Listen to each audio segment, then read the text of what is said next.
여러분 반갑습니다. 영성수련원 심혜원 원장 서정호 목사입니다. 의사 누가의 신앙 안내서 11번째 시간에 오신 것을 환영합니다. 오늘은 영적 전쟁을 준비하라라는 제목으로 누가복음 4장 1절부터 4절까지 말씀 함께 같이 공부하도록 하시겠습니다. 먼저 찬송가 함께 불러보시겠습니다.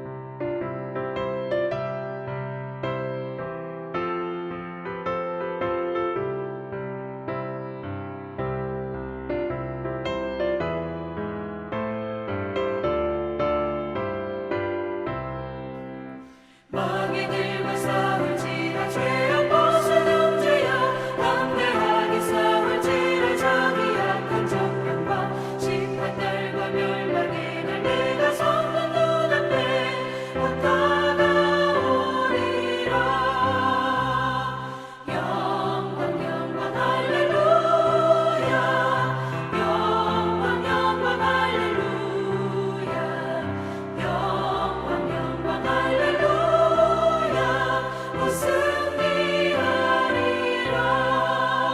마귀들과 싸울지라 죄악 벗은 형제여 고함치는 무리들은 흉한 마귀 아닌가.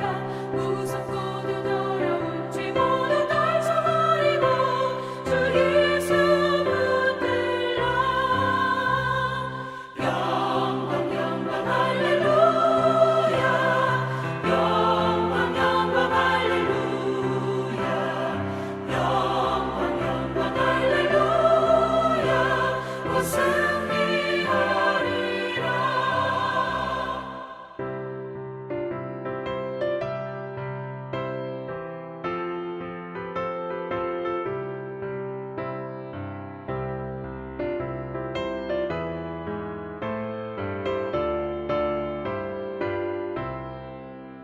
마귀들과 싸울지라 죄악 벗은 형제여 우주 예수 그리스도 크신 팔을 벌리고 너를 도와주시려고 서서 기다리시니 너 어서 나오라.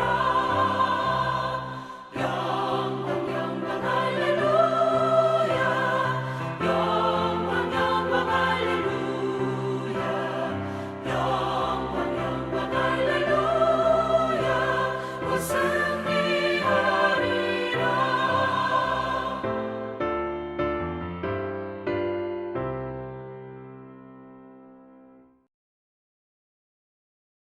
오늘도 우리 가운데 오신 주님을 찬양합니다. 주님을 경배하며 주님만 바라보며 주님의 말씀에만 전념할 수 있도록 우리 마음 비워주시고 우리 마음에 오직 주님의 생명의 말씀으로 채워 주시옵소서. 예수님 이름으로 기도합니다. 아멘. 오늘의 첫 번째 말씀 함께 읽어보시겠습니다. 예수께서 성령의 충만함을 입어 요단강에서 돌아오사 광야에서 40일 동안 성령에게 이끌리시며 마귀에게 시험을 받으시더라. 이 모든 날에 아무것도 잡수지 아니하시니 날수가 다함에 줄이신지라. 오늘 먼저 1절, 2절, 2절 말씀 보실 텐데요. 이 누가복음 이 본문과 마태복음 본문이 함께 가는 본문입니다. 밑에 마태복음은 조금 다르죠. 어디가 다른지 한번 비교해 보시면서 읽어보셔도 좋고요. 자, 1절 마태복음 4장 1절, 2절 함께 읽습니다. 시작.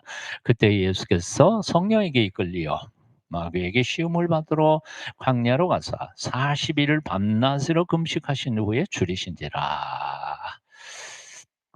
자, 이 두 본문에 대한 서론적인 얘기 간단히 하고 넘어가도록 하겠습니다. 무슨 일을 하든지 준비가 굉장히 중요하죠. 중요한 일일수록 준비를 오래 철저하게 준비를 많이 해야 됩니다. 하나님께서 인간 구원의 역사, 그 계획, 그 섭리는 얼마나 중요한 사건이겠어요. 하나님이 인류 구원을 위하여 그 계획을 세우실 때 얼마나 준비하셨을 것 같아요. 창세기 3 장에 아담과 하와가 마귀에게 꼬임을 받아 가지고 타락하죠. 아담과 하와가 타락한 다음에 에덴 동산을 숨어 버립니다. 어떻게 하고요? 나뭇잎으로 이렇게 가려 가지고 뭐 나뭇잎 아침에 하면 하루 지나가면 다 말라 버릴 테니까. 그래서 에덴 동산에서 쫓겨나면서 하나님께서 해 주신 게 가죽옷을 지어 입히시죠. 가죽옷은 어떻게 지어 입히나요? 동물 누군가는 죽어야 될 거 아니에요. 예. 그래서 거기서 최초로 양이 죽습니다, 사람들을 위해서. 하나님이 직접 죽여 가지고 가죽옷을 입혀서 내보내요. 그러니까 우리가 보기에는 3 장에 하나님 앞에 버림받아서 에덴 동산을 쫓겨나는구나. 이제 끝장이다. 그렇게 생각할지 모르지만 사실 거기서부터 하나님은 이미 당신의 백성을 구원하실 계획을 상징적으로 예시적으로 보여주신 거죠. 뭐예요? 어린 양 예수의 피를 흘려서 온 세상 만민을 구원하시고자 하시는 예표라고 하죠. 예표를 이미 창세기 3 장에 가르쳐 주신 거예요. 그 예표를 보이신 지 뭐 정확히 어떤 사람은 4,000 년이라고 그러고 뭐 사실은 그거보다 더 오래될 수도 있겠지만 그러고 지난 다음에 예수님께서 이 땅에 죽으러 어린 양으로 오셨습니다. 오시고 30 년을 그렇게 준비하시고 31살 되시던 해에 공생애를 시작하시면서 마지막 준비가 바로 오늘 이 본문에 나오는 거죠.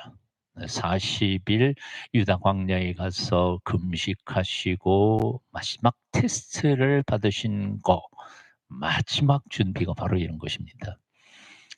여기는 이제 앞으로 한 2 주, 길어지면 한 3주 정도 공부를 하겠습니다만 예수님께서 받으신 시련 적어도 3 가지 정도의 테스트가 있는데 이것은 메시아로서 즉위하면서 그 훈련하시는 모습처럼 준비하는 모습처럼 보이지만 사실은 이 모습은 우리 인간들에게 보여주시는 사탄과 싸워서 이기는 방법 예시로 예수님께서 친히 "요렇게 싸우면 이겨." 하고 가르쳐 주시는 모범이라고 표현할 수 있습니다. 그러니까 이 3 가지 예수님께서 받으신 시험, 우리가 다 받는 시험, 대표적으로 받는 테스트가 3 가지 나오는데 앞으로 한 2주 동안 열심히 배워서 우리가 사탄에게 지지 말고 넉넉히 승리하면서 살아갔으면 좋겠습니다. 이걸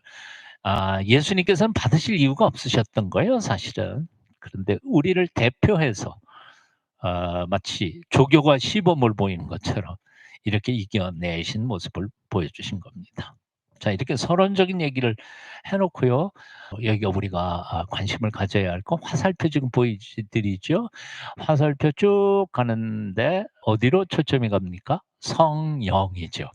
누가복음하고 사도행전 다 누가가 썼죠. 누가복음과 사도행전을 주의 깊게 읽어보면 이 성령의 충만이라는 단어가 엄청나게 많이 반복되어 나와요. 즉 다시 말하면 누가의 표현, 누가가 즐겨 쓰는 표현 중에 하나가 성령 충만입니다. 성령 충만. 사도행전에도 엄청나게 많이 등장해요. 누가복음에도 많이 등장하고요. 우리가 배웠습니다만 누가가 직업이 뭐였던가요? 예, 의사였습니다. 또 다른 역사가라고 그랬죠. 역사가, 조술가입니다. 의사는 굉장히 꼼꼼한 사람이에요. 그리고 논리적이고 이성적인 사람이에요. 한마디로 말해서 의사는 데이터에 의해서 움직이는 사람이에요. 역사가도 역시 마찬가지예요. 자료에 의해서 정확하게 하는 사람들. 역사가와 의사의 특징이 이성적, 합리적, 논리적, 과학적 이런 것들이에요. 그런데 초자연적인 존재인 성령에 대하여 말한다는 게 좀 이상하지 않아요? 요즘에 많은 사람들이 오해하는 게 하나 있는데 과학하고 성경하고는 같이 못 간다고 생각하는 것 같아요. 예.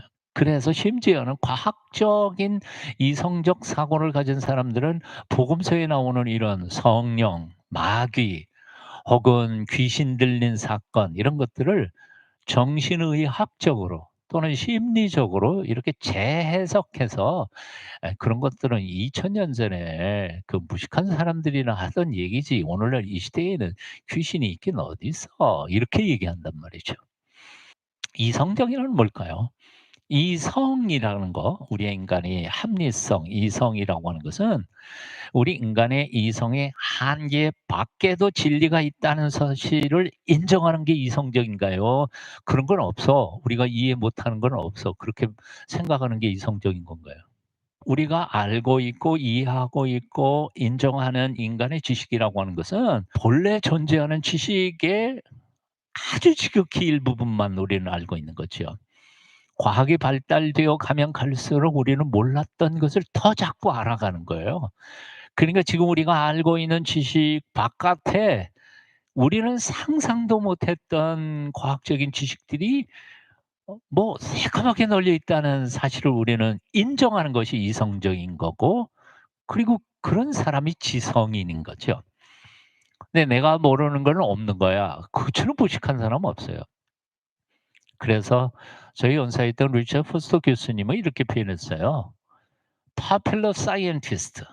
자기 전문 분야에 깊이 아는 사람보다는 대충 과학적인 지식 몇 가지 이렇게 러프하게 이해하는 사람들이 자기 이성이 최고인 것처럼 착각하게 만들고 있는 것뿐이지, 정말 이성적인 사람은, 정말 지성인은 자신의 이성 바깥에 있는 진리에 대하여 얼마든지 인정하고 받아들일 수 있다는 거죠. 그리고 자기 전문 지식에 깊이 들어갈수록 우리는 모르는 게 더 많다는 것을 인정하면서 하나님 앞에 겸손할 수밖에 없다는 게 우리들의 생각이에요. 그런데 비해서 누가라고 하는 사람은 그렇게 과학적이고 이성적이고 논리적이었던 사람임에도 불구하고 자신의 이성이나 이런 것으로는 도저히 해결할 수 없는 초자연적 역사, 그것들을 체험한 사람으로서 사도 바울과 함께 선교 여행을 다니면서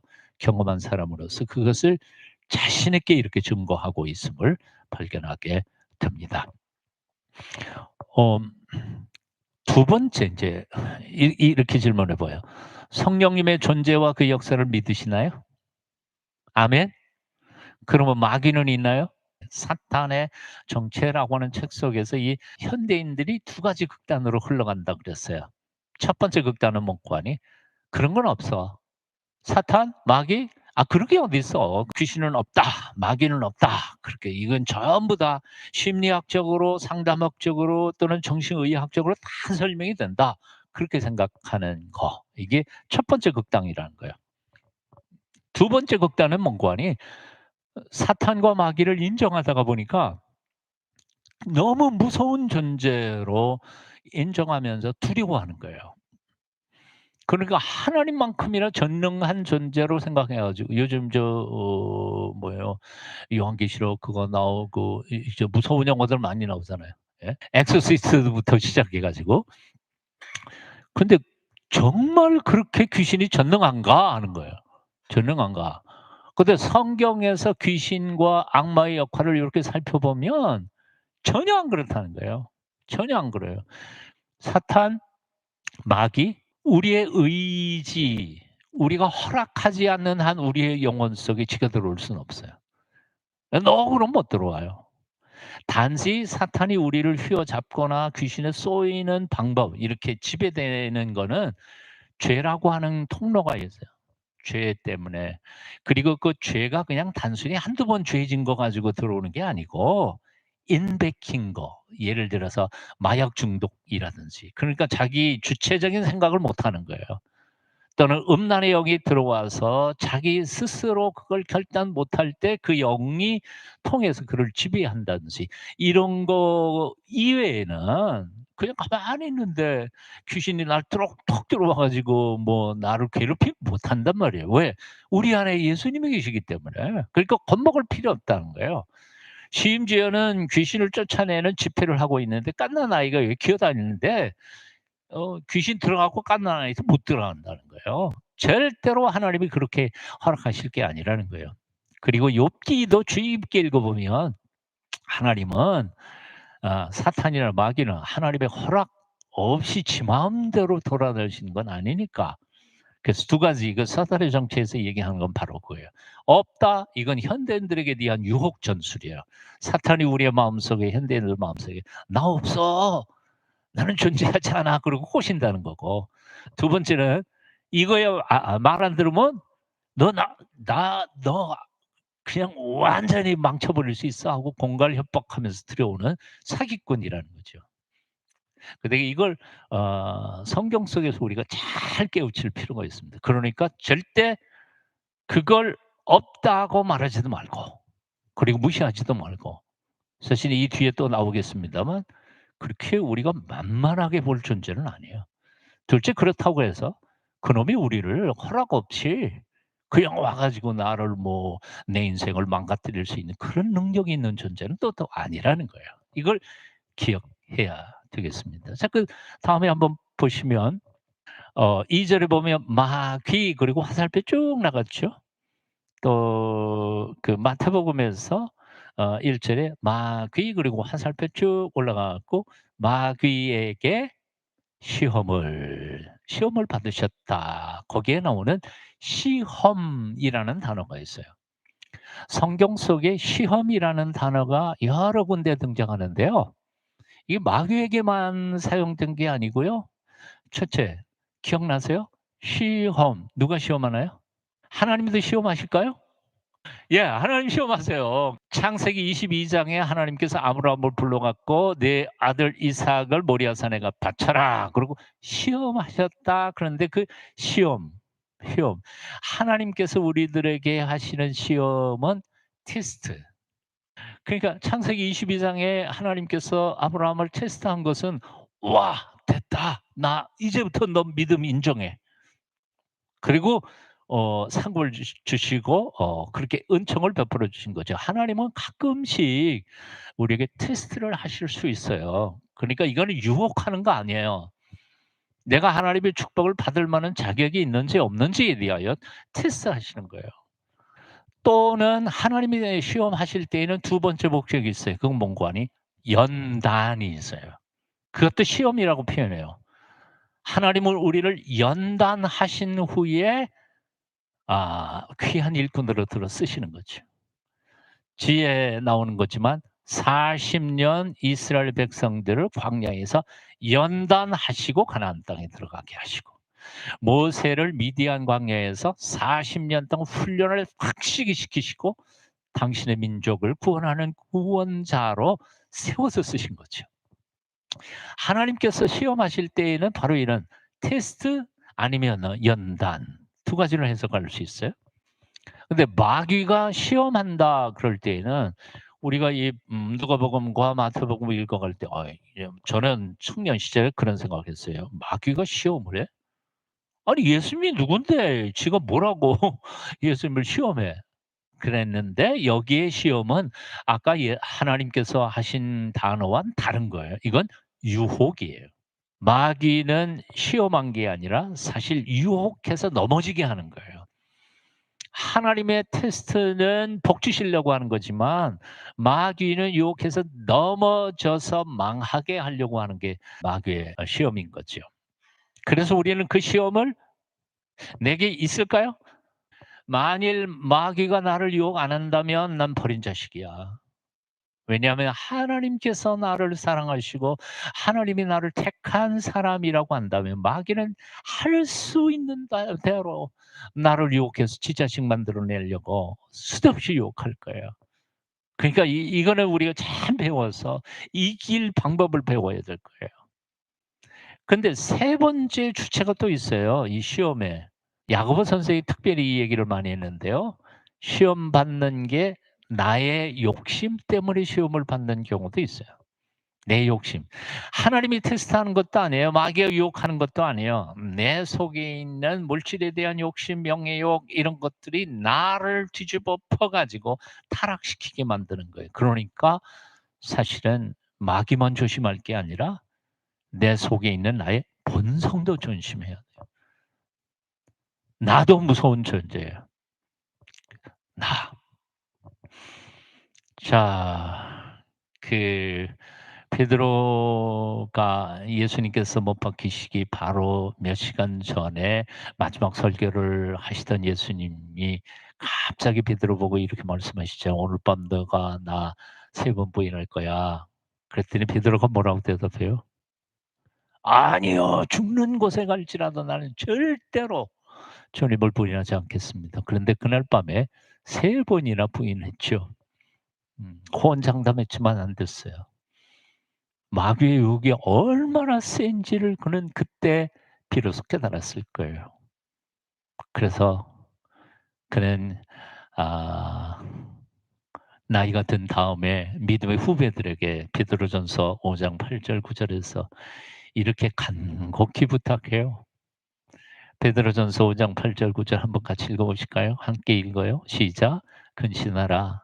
깨어라. 너희 대적마귀가 우는 사자같이 돌아다니며 삼킬 자를 찾나니 너희는 믿음을 굳게 하여 저를" 어떻게 해요? "대적하라. 대적하라." 베드로는 이렇게 말해요. "근신해라." 근신이 뭐예요? 조심해라 하는 거예요. 깨어 있어라. 깨어 있어라.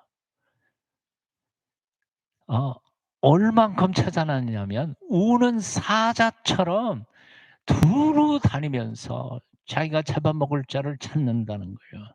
그래서 네가 믿음으로 굳게 해서 저와 함께 맞붙어서 싸우지 않으면 결코 이겨낼 수 없다는 거예요. 아까도 얘기했죠. 마귀 시시한 거 아니에요. 깨어 있어야 돼요.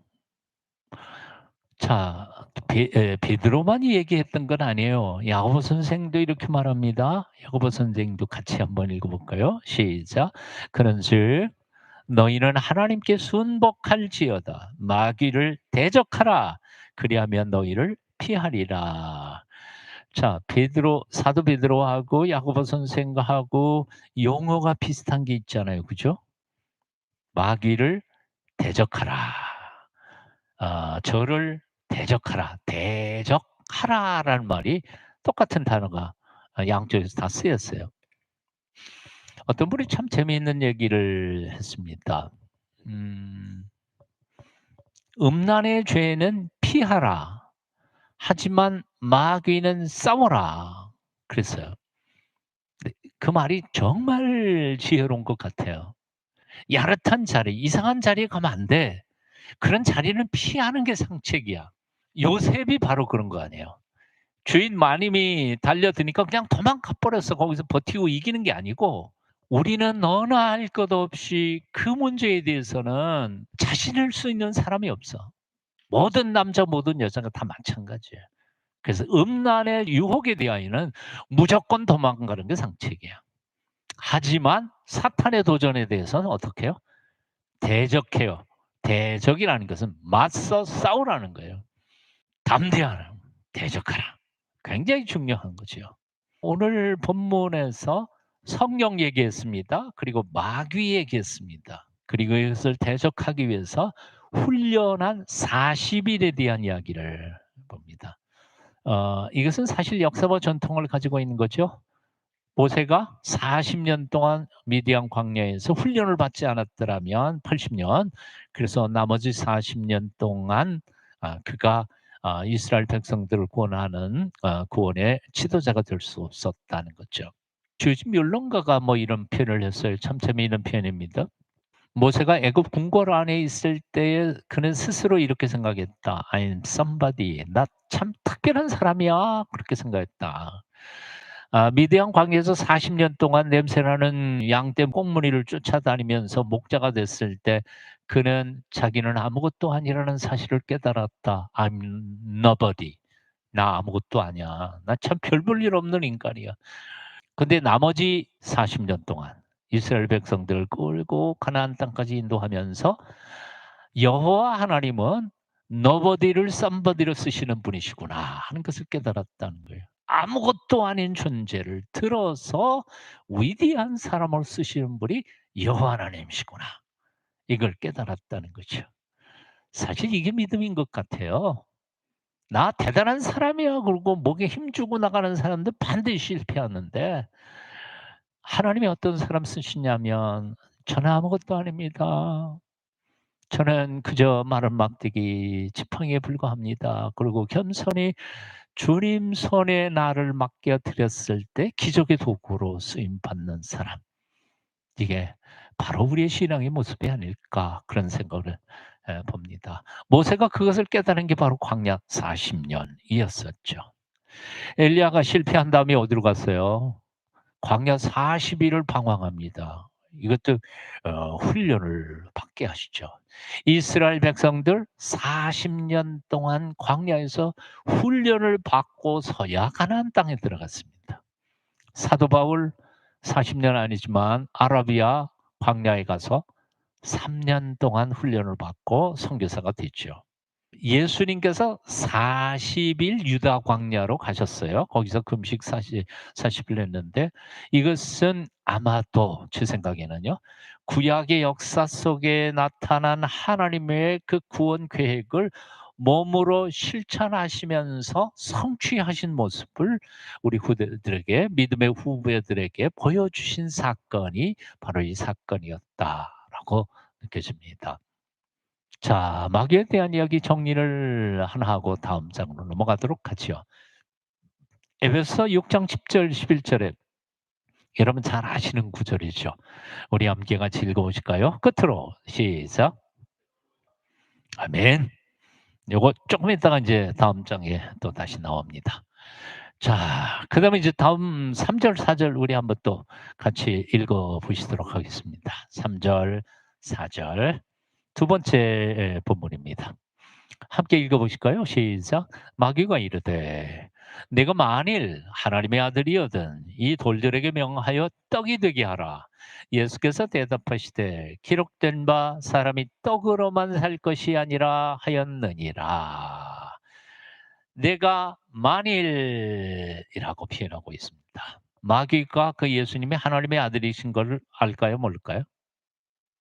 알겠죠. 우리 인간은 모르지만 마귀는 알 거예요. 예수님 자신이 하나님의 아들이신 걸 본인이 알았을까요? 몰랐을까요? 당연히 알았겠죠. 너도 알고 나도 아는 너무나 확실한 사실이 하나님의 아들이 예수님이 하나님의 아들이시라는 거예요. 그런데 마귀는 모르는 척하고 예수님의 얼굴에다가 네가 만일 하나님의 아들이라면 이 돌 명해서 떡으로 만들어 먹어. 얼마나 배고프냐. 40일 금식했는데. 굶어 죽으면 무슨 소용이 있어. 메시아고 뭐고. 여기 굉장히 중요한 단어가 요 3 절에 나오는 "내가 만일 하나님의 아들이거든"이라는 말이 오늘 본문에서는 취급을 안 하겠습니다만 다음 주 그다음 주에도 계속 나와요. 똑같이 나와. 두 번째 유혹에도 요 말이 나오고 세 번째 유혹에도 또 말이 나와요. 즉 다시 말하면 마귀라고 하는 놈이 우리를 유혹하는 첫 번째 방법이 뭔고 하니 바로 이런 겁니다. 창세기 3장 1 절부터 4 절까지에 나오는 아주 사탄의 전략 중의 전략이 바로 이 유혹인 거예요. 쪼끔만 더 들어가 볼게요. 이런 거예요.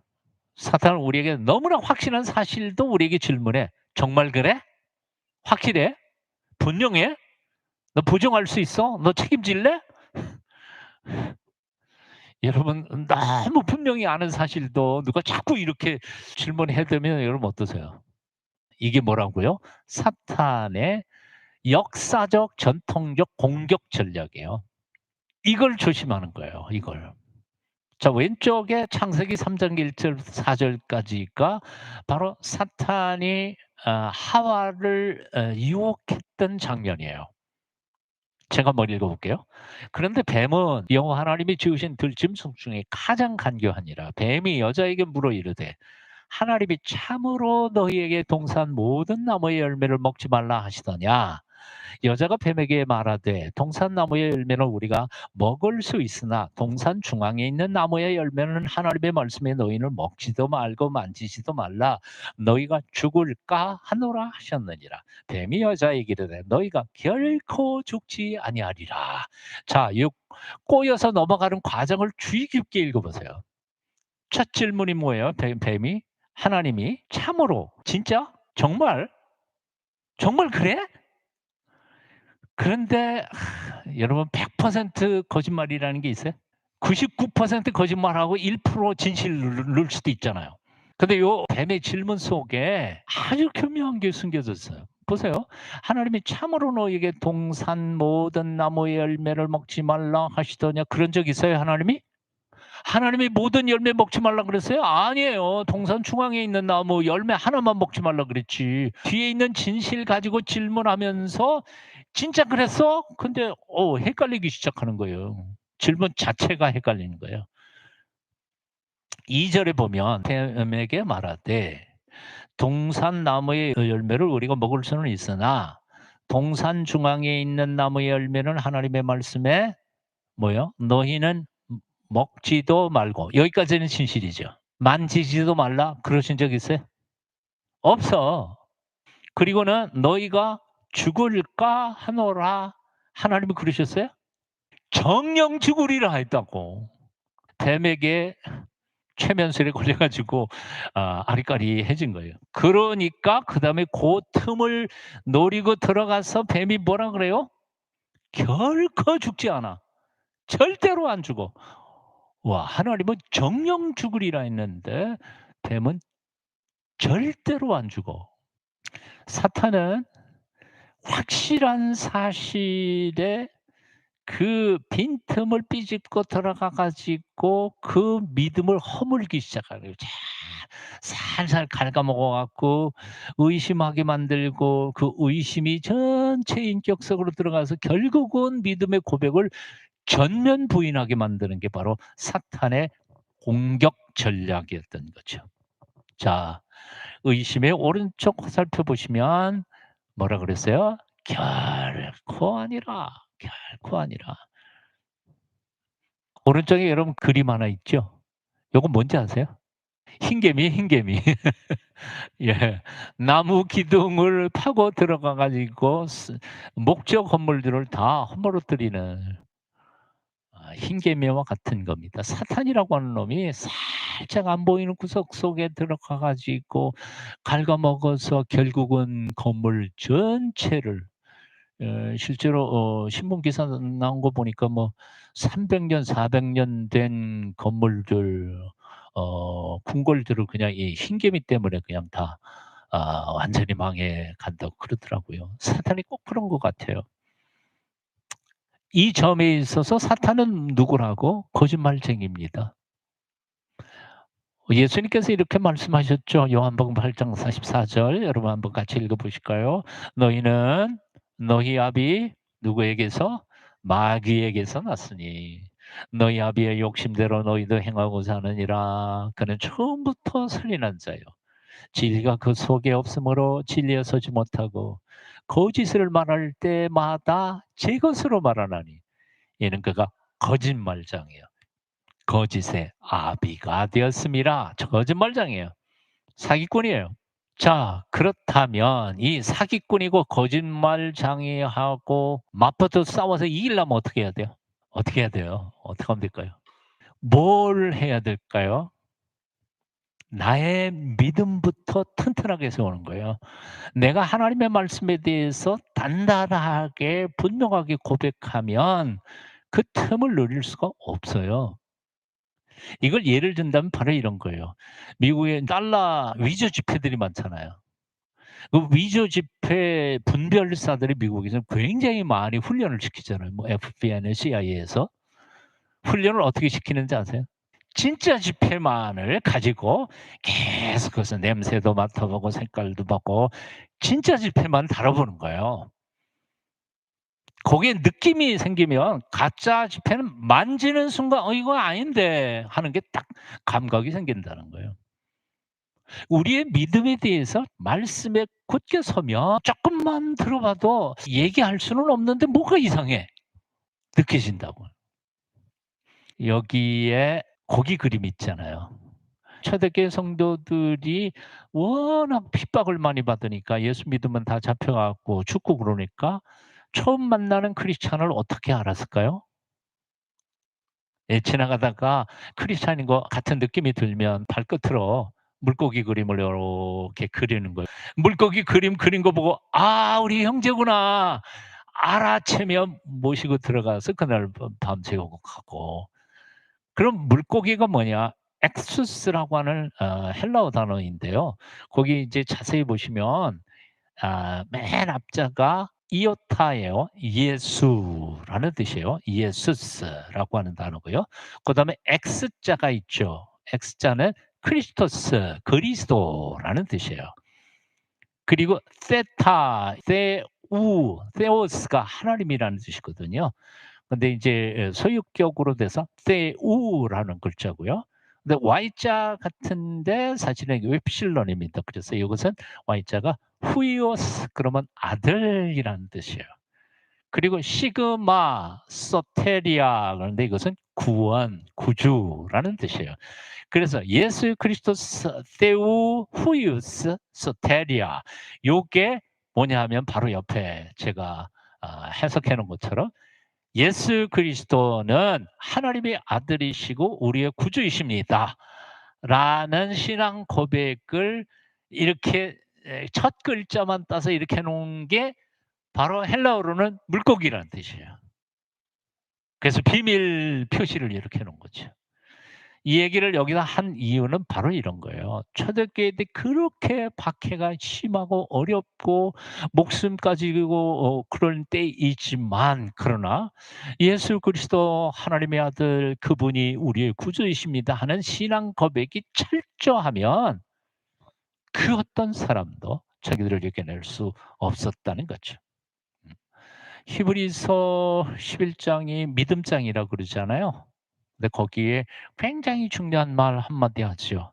히브리서 11장 6절. 여러분들 다 여절로 암송 많이 하셨을 거예요. 믿음이 없이는 하나님을 기쁘시게 못하나니. 하나님께 나아가는 자는 뭘 믿어야 돼요? 첫째, 하나님의 살아계신 것과. 두 번째, 자기를 찾는 자들에게 상을 주시는 분이심을 믿어야 할지니라. 두 가지 믿어야 돼. 두 가지. 그 두 가지를 분명하게 믿고 믿음으로 나아갈 때 사탄은 우리를 결코 넘어지게 못할 것이라는 생각을 해봅니다. 아멘. 자, 하나 더 다음 장으로 넘어가 보면요. 마귀가 뭘로 유혹을 했나? 세 가지로 유혹을 했는데 오늘 그 첫 번째가 뭐냐? 3절, 4절 우리 한번 같이 읽어보셔요. 시작. 마귀가 이르되 내가 만일 하나님의 아들이었더니 돌들에게 명하여 떡이 되게 하라.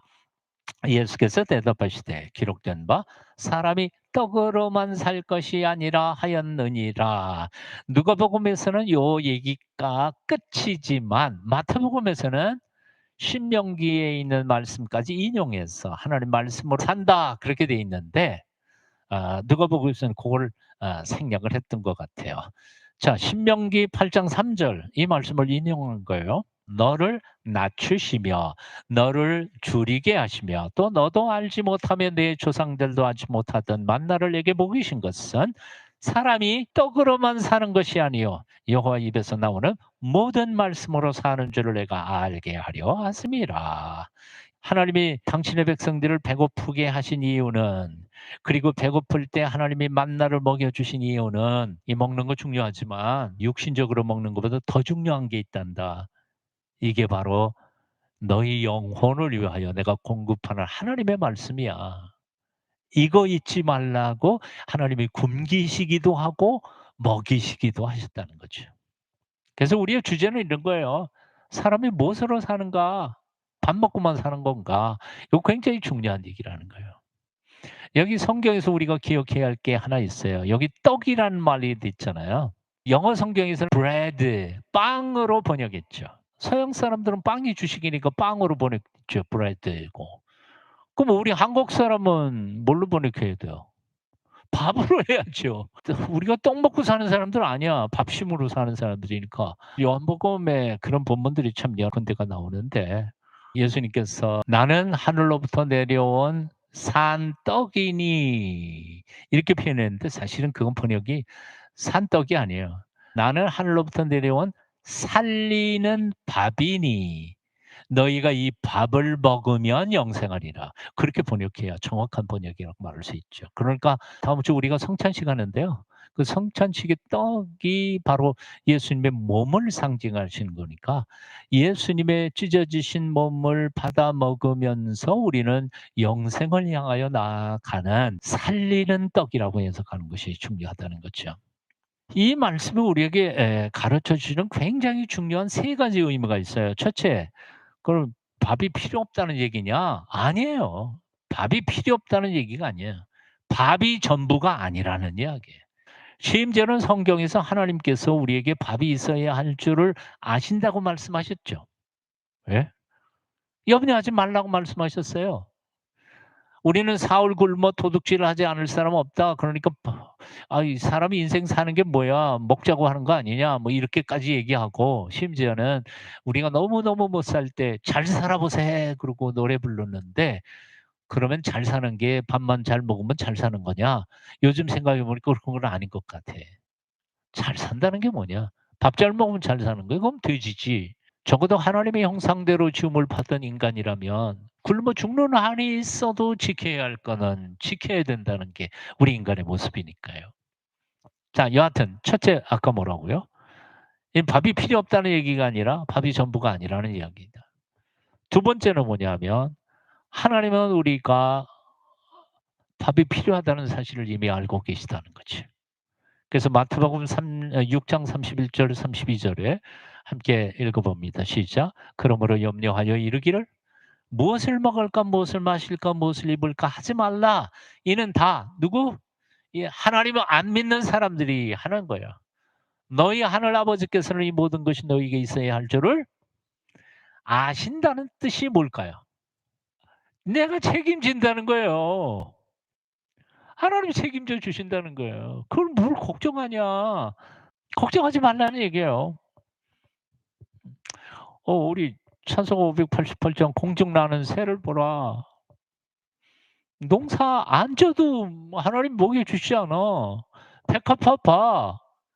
길쌈 안 져도 하나님이 다 언입해 주시는데 우리가 뭘로 사냐? 말씀으로 사는 것이다. 사실은 인간의 가장 본능적인 가장 기초에 있는 게 먹는 거예요. 뭐 입는 거, 뭐 자는 거 이거 전부 다 이 먹는 거에 다 포함되어 있어요. 인간을 유혹하는 첫 번째는 바로 이런 거예요. 육체적인 필요. 가장 필요한 것들에 대하여 마귀는 우리를 유혹해요. 그것 가지고. 것이 없어도 세상 중 하나는 주님 새를 먹여 주시니 너희 먹을 것을 위해 근심할 건 뭐냐. 들의 백합화를 보라 길쌈수관에도 솔로몬이 입은 옷도 이 꽃만 못하였네. 아궁 속에 던질 풀도 귀 입히시거든 사랑하는 자녀들을 입히시지 않으니 너희들은 세상에서 못 먹고 마시며 무슨 옷을 입고 살까 염려하지 말아라. 이는 이방 사람들이 간구하는 것이요 너희 하늘 아버지는 너희 쓸 것 아신다가 뭐라고요? 책임져 주신다. 4절 너는 먼저 주의 나라 그의 의를 구하면 하나님이 모든 것을 너희에게 주시지. 내일 일을 위하여서 아무 염려 말지니 내일 염려 내일 하라. 오늘 고생 족하다. 아멘. 결국 오늘 본문에서 강조하고 있는 것은 하나님의 말씀에 대한 이야기입니다. 말씀에 대한 얘기. 신명기 8장 3절은 앞에서 한 번 더 읽었던 부분이 있죠. 거기에 화살표 간 데가 모든 말씀입니다. 말씀. 그런데 아까도 읽었습니다만 에베소 6장에 우리가 마귀를 대적하기 위해서 전신갑주를 입어야 되는데 그 전신갑주 혹시 기억하시나요? 머리는 뭐죠? 구원의 투구. 그다음에 가슴에 의의 흉배. 그다음에 화전을 막는 믿음의 방패. 또 허리띠는 진리의 허리띠. 그다음에 신발 평안의 복음의 신발. 그다음에 성령의 검 곧 하나님의 말씀. 성령의 검 곧 하나님의 말씀. 자, 이 성령의 검 빼놓고 나머지는 전부 다 뭐예요? 수비 장비예요. 수비. 그러니까 구원의 투구도 그 방패도 그렇고 뭐 다 이게 자기를 보호하는 보호 장비예요. 근데 공격하는 거는 검밖에 없어. 검밖에. 근데 수비를 아무리 잘해도 결국 끝까지 수비를 해도 결국 언젠가는 한 번만 당하면 난 죽는 거니까. 그래서 정말 중요한 건 뭐예요? 최선의 수비는 공격이에요. 말씀의 검을 갈고 닦아야 돼. 그래서 오늘 본문을 다음 주 본문까지도 주의 깊게 읽어보세요. 예수님께서 마귀의 유혹에 대하여 3번 다 뭐예요? 하나님의 말씀을 인용하면서 공격해요, 마귀에게. 오히려 예수님이 우리에게 그 모습을 보여주신 거예요. 말씀.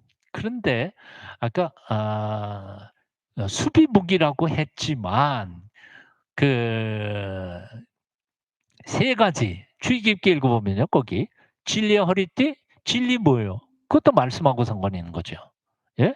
평안의 복음의 신, 그것도 말씀하고 상관이 있어요. 믿음의 방패도 믿음도 다 어디에서 나오는 거예요? 말씀에서 와요. 그러니까 사실 어떻게 보면 말씀이 제일 중요해요. 말씀이 정말 중요해요. 그래서 오늘 이 말씀으로 사탄의 유혹을 이기는 데 있어서 4가지 중요한 원칙을 여러분들하고 마지막 정리하고 끝을 내려고 그래요. 말씀은 어떻게 해요? 규칙적으로 먹어야 돼요. 규칙적으로. 하루에 10분을 읽더라도 10분 묵상, 15분 묵상. 이렇게 수요일마다 1시간씩 조금 힘들고 어렵지만 꾸준히 공부해 가는 거예요. 어떤 청년이 규칙적으로 성경을 읽지 않았어요. 말씀은 내 발의 등이요. 그랬으니까 내 발의 등 어떻게 해야 되는지 잘 몰라요. 내용을 모르니까. 그래서 성경을 현관 앞에 신발장 위에 던져 놓고 밖으로 나갈 때마다 하나님이 뭘 말씀하시는지를 그날의 말씀으로 여러 가지 있고 읽고 가는 거예요. 신발장에서 오늘날 아침에 나가다가 쫙 열어서 딱 찍었는데 뭐가 나왔냐면 마태복음 27장 5절에 나왔어요. 유다가 은을 성소에 던져놓고 물러가서 스스로 목매어 죽으니라. 우와, 이건 아니잖아. 아침에 출근하는데 이게 뭐야? 그래서 이건 아니다. 그래서 다시 뒤집어 갖고 2번째 딱 찔렀어. 그랬더니 누가복음 10장 37절이야. 예수께서 이르시되 가서 너도 이와 같이 하라. 와, 이거 큰일 났네. 이거 오늘 목 매달아 죽게 생겼는데. 그래서 3-4번 탁 해가지고 딱 찍으니까 요한복음 13장 27절 예수께서 이르시되 내가 할 일을 속히 하라. 그러니까 성경을 점치는 책으로 그렇게 읽으면 이게 될 수도 있다는 거죠. 성경은 점치는 책 아니에요. 그렇게 들른다고 가끔씩 이렇게 읽어가지고 이해되는 게 아니에요. 꾸준히 이렇게 힘들더라도 매일매일 규칙적으로 조금씩 공부해 가면서 할 때 비로소 우리는 성숙해 가게 될 줄로 믿습니다. 2번째는 묵상입니다. 묵상. 레위기서를 보면 하나님께서 받으시는 짐승의 특징이 있죠. 소, 양 이런 짐승들이 다 특징이 뭐예요? 되새김질하는. 하나님이 기뻐하는 당신의 백성은 생각하는 거예요. 한 번 듣고 그냥 흘려버리는 사람이 아니라 하나님의 말씀을 한 번 듣고는 계속해서 되새김질하고 그러면 나는 어떻게 살아갈 것인지에 대하여 고민하고 또 물어보고 기도하고 그런 사람들이 하나님의 백성으로서 성숙해 갈 수 있다는 거죠. 어떤 분의 글을 보니까 이래요. 되새김질하는 동물들은 먹이를 재빨리 대강 씹어 삼킨 후에 아침 10시쯤 되어 해가 뜨거워질 때 젖소는 그늘에 누워 첫 번째 위에서 음식을 조금씩 입으로 토해내 다시 철저히 씹는다. 그렇게 음식은 둘째, 셋째, 넷째 위로 보내어지고 마침내 소화된 음식물들은 그 동물의 피 속으로 흡수되어 문자 그대로 그 동물의 생명의 일부가 된다. 내 친구인 슈머트 미첼 박사는 인도에서 오래 살았는데 그는 암소가 되새김질을 하는 것을 주의 깊게 살펴보고는 그 정확성에 놀라움을 금할 수가 없었다. 그는 마치 타이머를 가지고 있는 것처럼 보였다. 손목시계로 시간을 재보니 그 손은 첫 번째 위로부터 음식을 꺼내서는 55초 동안 씹어서 삼키고 다시 음식물을 꺼내서 씹기 시작했다. 소가 씹은 시간은 55초에서 1초도 어긋나는 일이 없었다. 와, 틀림없었던 것 같아요. 우리도 이제 말씀을 그냥 듣기만 하는 게 아니라 묵상하고 또 되새겨보고 또 되새겨보면서 우리가 살아갈 때 비로소 말씀이 우리의 피가 되고 살이 되고 우리의 영혼이 될 때 우리가 사탄을 이겨낼 수 있을 줄로 믿습니다. 세 번째는 믿음으로 받는 겁니다. 믿음으로 받아들여야 돼요. 이성도 동원해야 되지만 그러나 결국은 믿음이에요.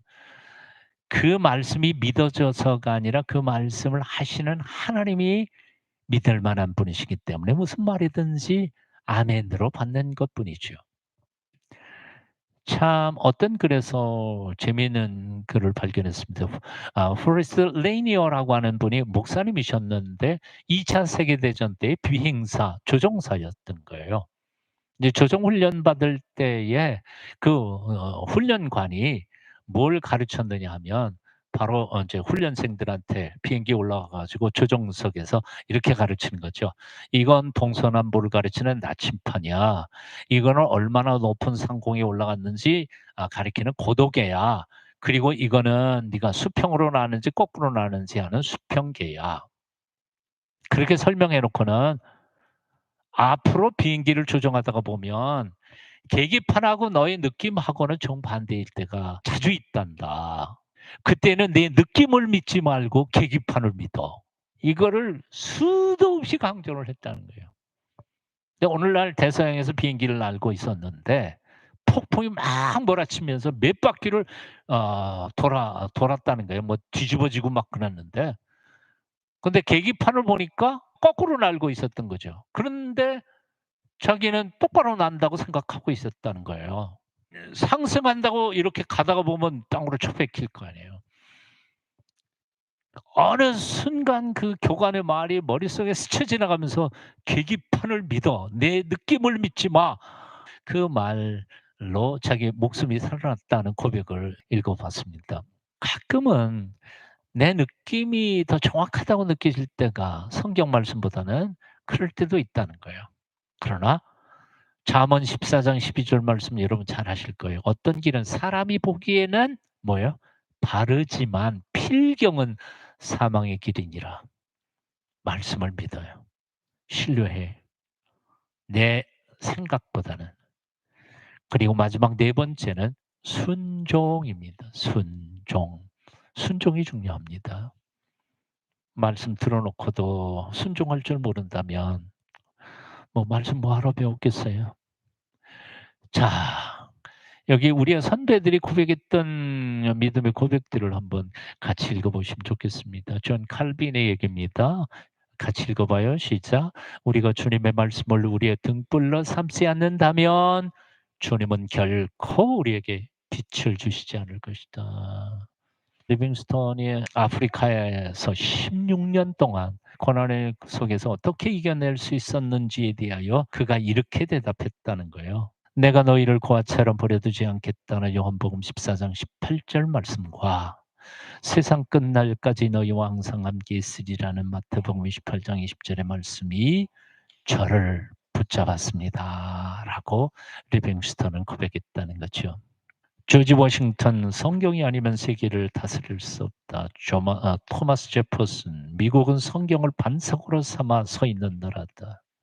루즈벨트 "어떤 방면에서 일하는 사람이든 그가 자신의 생을 참정해 가꾸기를 원한다면 나는 그에게 성경을 묵상하라고 권하고 싶다."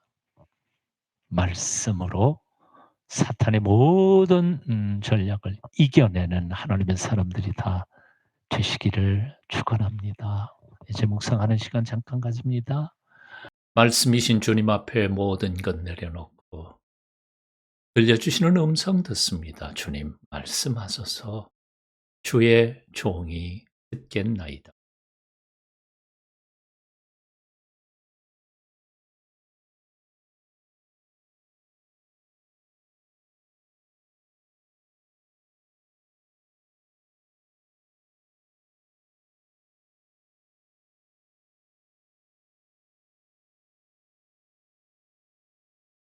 일어설 때와 죽을 때,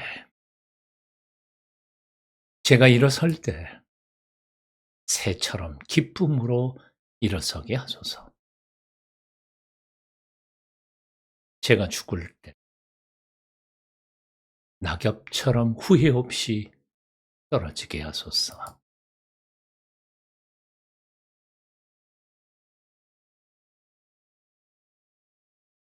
오늘 새롭게 깨달은 말씀이 있으시면 적어 놓습니다. 새롭게 결심한 일이 있으면 잊기 전에 또한 써 놓습니다. 한 줄부터 시작합니다.